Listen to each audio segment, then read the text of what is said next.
Baik, bismillahirrahmanirrahim. Assalamualaikum warahmatullahi wabarakatuh. Dan teman-teman yang saya banggakan, sebelumnya saya mohon maaf lagi untuk pertemuan Senin pekan ini. Saya tidak bisa menyapa langsung dalam waktu yang bersamaan karena memang saya mendapatkan tugas menjadi Satgas COVID-19 di daerah saya di Kabupaten Pekalongan. Jadi untuk pertemuan ini memang kadangkala bertabrakan dengan agenda adalah kegiatan sosialisasi atau kegiatan rapat dan lain sebagainya, sehingga saya sekali lagi mohon maaf jika memang beberapa kali ke depan memang mungkin bertabrakan, sehingga saya membuat video ini untuk bisa membantu menjelaskan materi yang saya sampaikan.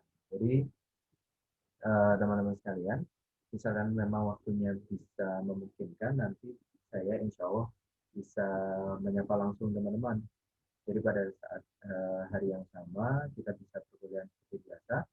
Nah, untuk beberapa hal mungkin seperti ini nantinya. Jadi saya upload video saya untuk bisa menjelaskan slide materi yang ada. Kemudian misalkan memang ada hal yang perlu kita diskusikan, teman-teman bisa uh, menanyakannya melalui komen di Open Learning atau bisa melalui PJ, nanti PJ menyampaikan saya, atau nanti saya ini upload di YouTube, silakan komen di sana juga silakan. Artinya akses banyak akses yang bisa teman-teman lakukan. Atau bahkan teman-teman kalau mau menghubungi saya secara pribadi, silakan tanyakan saja untuk sharing diskusi materi yang ada. Jadi nanti misalkan ada pertanyaan bisa langsung disampaikan. Nah, oke, teman-teman, ini kita pertemuan ketiga. Ini pertemuan advokasi promosi kesehatan, pekan ketiga. Baik, kita langsung saja. Jadi, eh, kita topiknya adalah tentang nah, unsur-unsur pokok advokasi.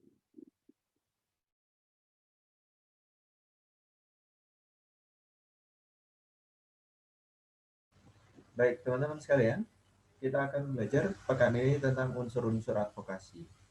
Jadi kalau materi pekan kemarin kita advokasi secara umum. Nah, ini kita di dalam advokasi itu sebetulnya ada apa saja sih sebelum kita masuk spesifik terkait dengan promosi kesehatan.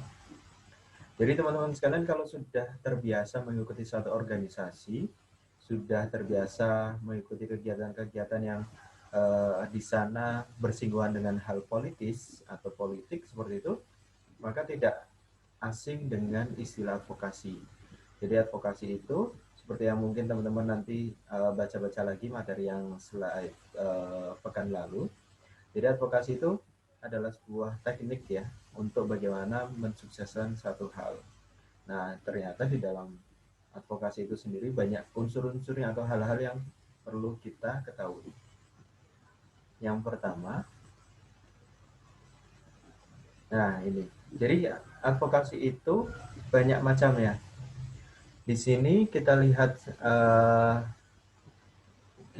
di sini ada koalisi, tujuan, data, sasaran advokasi, pesan, pelaksanaan evaluasi, dan pengumpulan data. Artinya, advokasi itu tidak serta-merta menyampaikan satu pesan saja, tetapi di sana juga ada hal-hal yang harus dipersiapkan. Koalisi, nanti kita akan bahas sama-sama tujuan dan lain sebagainya. Nah, ini nanti yang akan kita pelajari pada pertemuan kali ini. Nah, pertama dalam koalisi kita mohon maaf, dalam advokasi kita harus bisa menentukan tujuannya. Kita mau apa sih melakukan advokasi? Tujuannya harus jelas. Yang pertama kita baca di sini masalah mungkin yang sangat kompleks, artinya tidak bisa dipecahkan dengan mudah seperti itu. Sehingga perlu namanya dilakukan sebuah advokasi. Nah, di sini agar tujuan advokasi berhasil, tujuan umum harus dipersempit sampai pada tujuan advokasi yang didasarkan pada jawaban terhadap pertanyaan. Artinya apa? Teman-teman misalkan menentukan satu tujuan advokasi, jangan yang terlalu melebar dan jangan terlalu luas seperti itu. Jadi harus difokuskan. Yang pertama contoh misalkan sini dispesifikan, dapatkah masalah ini mengajak berbagai kelompok bersama membentuk koalisi yang kuat? Apakah tujuan ini mungkin tercapai? Apakah tujuan ini benar-benar menangani masalah? Jadi jangan sampai tujuan yang terlalu lebar ketika melakukan advokasi akhirnya tidak mencapai tujuan yang sudah ditentukan. Sehingga memilih tujuan itu sangat penting. Jadi misalkan ada satu permasalahan kesehatan yang sekiranya sudah melakukan banyak cara tetapi tidak bisa, maka advokasi mungkin bisa menjadi caranya. Tapi tujuannya harus dipersempit. Bisa nggak tercapai misalkan kita melakukan advokasi? Bisa nggak dengan advokasi itu hasilnya bisa menangani masalah atau memecahkan masalah yang ada? Dan lain sebagainya. Nah itu butuh analisa tersendiri. Selanjutnya, nah menggunakan data dan penelitian untuk advokasi. Data hasil penelitian penting untuk membuat sebuah keputusan apa yang ditangani, identifikasi solusi dan tujuan yang realistis. Artinya di sana ada, kalau teman-teman di EPID mungkin ya, itu dikenal based on data. Semua yang disampaikan harus based on data. Artinya ada data pendukung. Sehingga kalau di era sekarang maka tidak dikatakan hoax atau tidak dikatakan sebuah penipuan publik, sehingga butuh ada data, bukti, dan lain sebagainya. Sehingga misalkan kita mengambil satu topik kesehatan tertentu, ya kita cari riset dulu, kita cari materi-materi yang ada, data yang ada pendukung, kenapa upaya-upaya yang sebelumnya kok belum berhasil itu kenapa, sehingga perlu advokasi dilakukan. Nah, ketika nantinya melakukan advokasi, kita punya data pendukung yang kuat, ataupun berdasarkan riset ataupun penelitian, sehingga pelaksanaan advokasi itu bisa memperkuat argumentasi atau menguatkan alasan teman-teman melakukan advokasi. Nah, ini sasaran advokasinya. Jadi kita juga harus tahu ke siapa kita melakukan advokasi. Nah, di sini orang-orang yang memiliki kewenangan untuk mengambil keputusan atau orang-orang yang mempengaruhi pengambil keputusan, penasehat, orang tua yang berpengaruh, media, dan kita harus tahu siapa mereka, bagaimana mereka, karakternya kita harus tahu.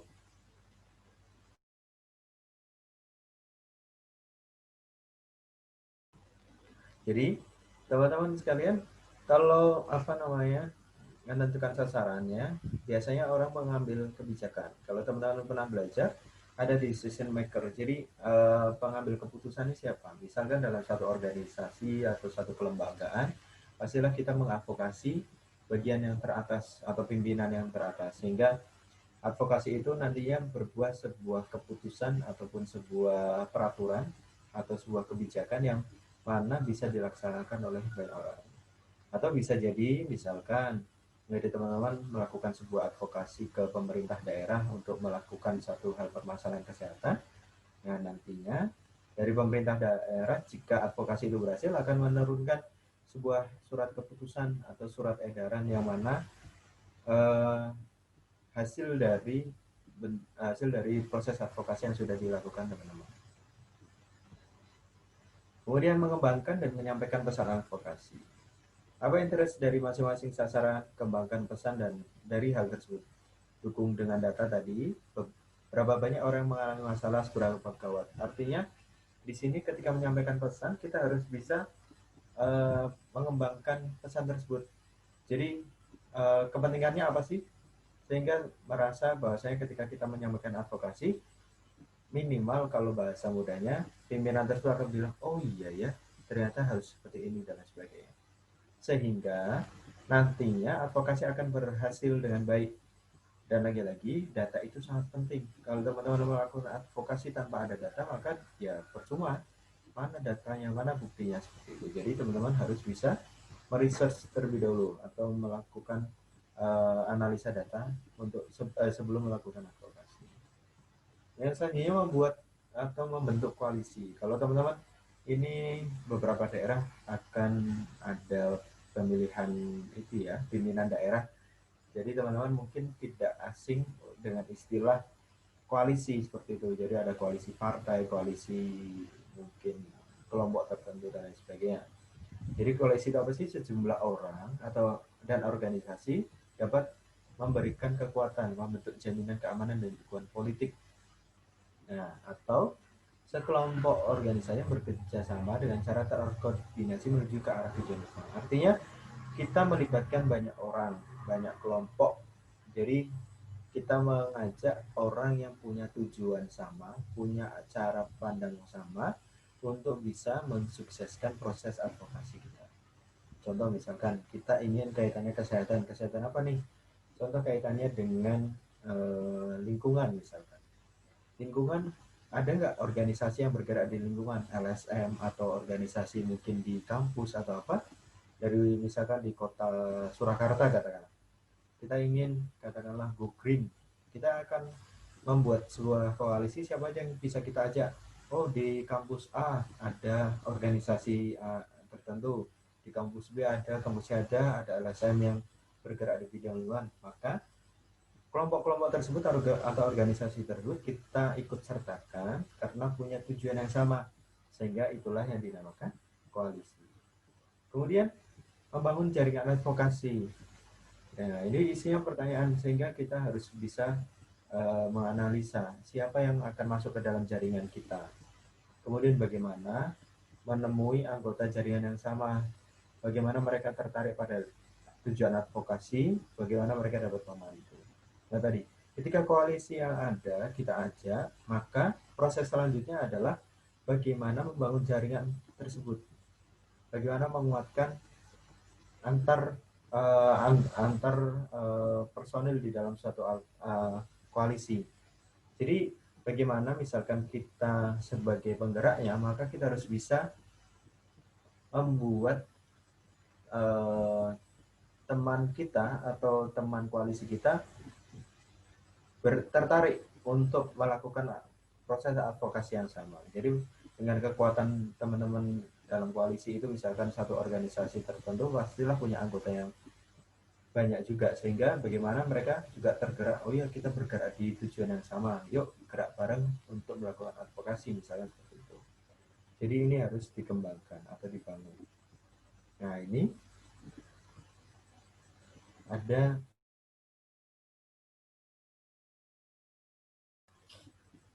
ada beberapa jenis koalisi. Ada koalisi permanen atau sementara, ada formal informal berdasarkan geografis, beragam persoalan atau persoalan netral. Jadi koalisi itu kalau dilihat dari aspeknya, kita akan lihat ada beberapa jenis seperti ini.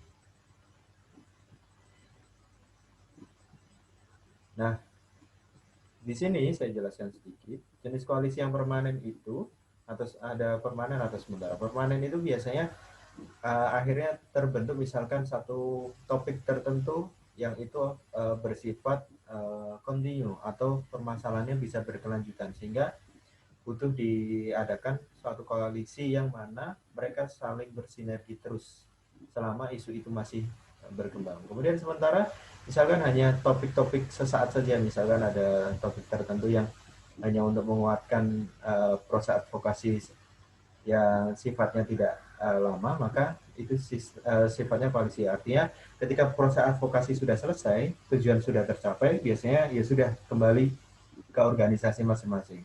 Koalisi itu akan selesai. Kemudian ada formal. Formal itu biasanya kaitannya dengan misalkan ada partai, ada organisasi yang punya dasar hukum. Kemudian informal itu gerakan-gerakan masyarakatan. Geografis berdasarkan daerah. Kemudian persoalan, berbagai persoalan. Jadi itu macam-macam koalisinya. Nah, caranya ketika membuat koalisi, biasanya adakan rapat terbuka. Jadi rapat itu kita undang semua organisasi yang akan kita ajak koalisi, di mana di sana kegiatannya adalah menyampaikan tujuan advokasinya, menyampaikan proses yang akan dilalui dalam tahap advokasi tersebut, sehingga menjadi satu suara dan koalisi tersebut menjadi kuat. Nah, bagaimana membentuk sebuah koalisi yang efektif? Selalu adakan kontak dengan anggota koalisi kunci. Jadi komunikasi, lagi-lagi proses komunikasi itu penting. Kemudian kenali semua anggota dengan baik, capai kesepakatan. Artinya biasanya di rapat-rapat awal kita memiliki kesepakatan. Artinya jika terjadi A maka bagaimana, jika terjadi B maka bagaimana, dan itu harus disepakati di awal sehingga tidak diharapkan tidak terjadi permasalahan di kemudian hari.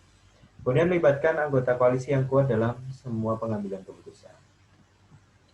Rapat koalisi singkat dengan jadwal teratur itu juga penting, artinya ada rapat rutin, entah itu per pekan, entah itu per 2 pekan sekali atau per bulan sekali, sehingga proses advokasi itu tetap berjalan lancar. Kembangkan subkelompok dengan strategi untuk melakukan tugas yang spesifik, artinya pemberian job desk, kalau teman-teman biasa menggunakan kalimat itu di kegiatan mahasiswa, atau job deskripsi ya, jadi tugasnya seperti apa. Misalkan organisasi A dari dalam sebuah koalisi, tugasnya bagaimana. Jangan menghindari persoalan yang menimbulkan kesulitan. Artinya ketika misalkan ada satu permasalahan langsung diselesaikan di dalam koalisi tersebut, sehingga tidak akhirnya koalisi itu bisa terus berjalan, tidak ada perpecahan di tengah proses advokasi yang ada.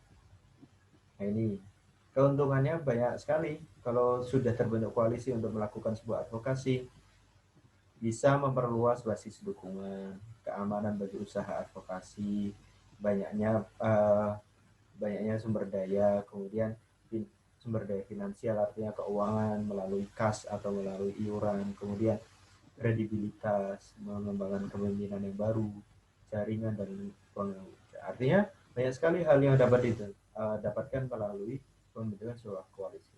Akan tetapi juga koalisi itu mempunyai kerugian.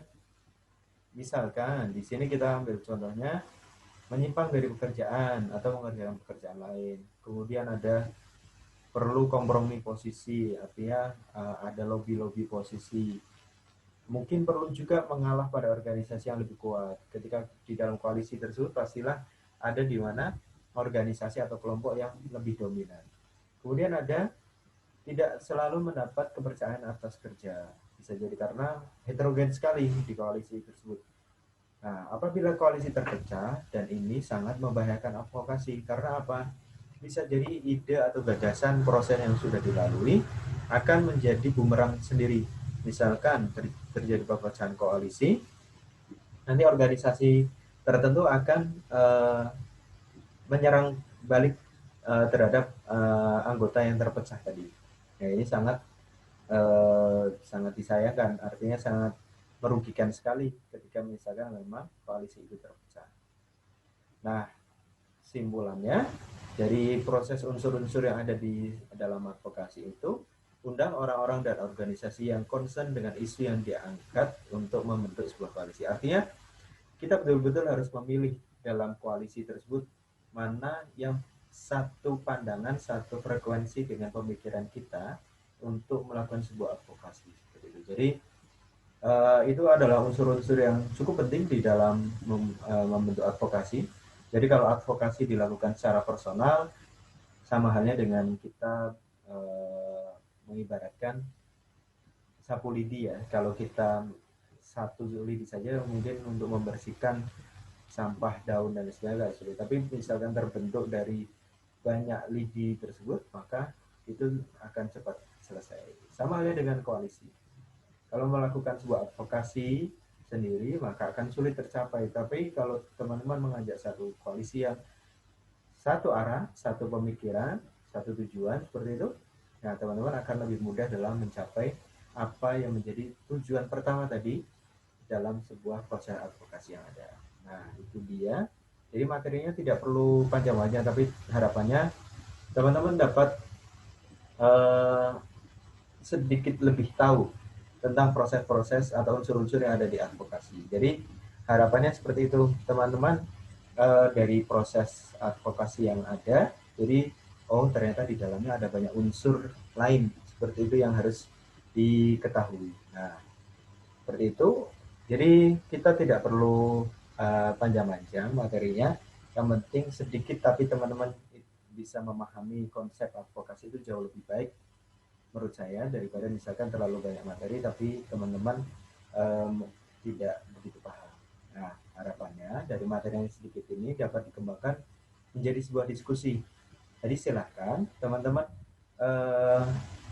bisa kalau ada yang ingin ditanyakan di share di komen di Oper Learning ataupun melalui PJ ataupun di nanti saya upload ini di YouTube atau bisa WA langsung dengan saya. Nanti pertanyaannya bisa jadi saya jawab langsung di kolom komentar tersebut atau bisa jadi di pertemuan pekan depan saya kasih jawabannya biar teman-teman yang lain juga bisa mendengarkan seperti itu. Jadi ilmunya bisa didapat semua. Baik, mungkin itu dulu untuk pertemuan advokasi promkes yang pekan ini. Harapan saya teman-teman bisa terus review-review lagi materi yang sudah saya share. Dan untuk pekan depan semoga bisa kita tetap langsung dalam waktu yang sama ya. Jadi penyampaian informasi ya, kalaupun ada pertanyaan bisa langsung saya respon dan lain sebagainya. Diskusinya juga bisa lebih hidup. Gitu. Jadi jangan bosan kalau advokasi promkes memang di mid semester pertama ini nanti lebih kepada teori dengan saya. Nanti di mid semester akhir nanti akan lebih banyak praktis dengan Pak Zul Akmal. Jadi dosen lain nanti lebih ke praktisnya bagaimana membuat sebuah advokasi, menyusun advokasi dan sebagainya. Nah ini saya sampaikan konsep dasarnya dulu. Seperti itu. Kalau tidak ada pertanyaan, saya sekali lagi mohon maaf belum bisa menyampaikannya dalam waktu yang sama, tapi harapannya tetap semoga esensi materi yang sudah saya sampaikan tetap bisa diterima dengan baik dan silahkan bisa mengisi daftar hadir yang seperti biasa di Open Learning sudah saya siapkan. Baik, terima kasih. Saya akhiri. Wassalamualaikum warahmatullahi wabarakatuh.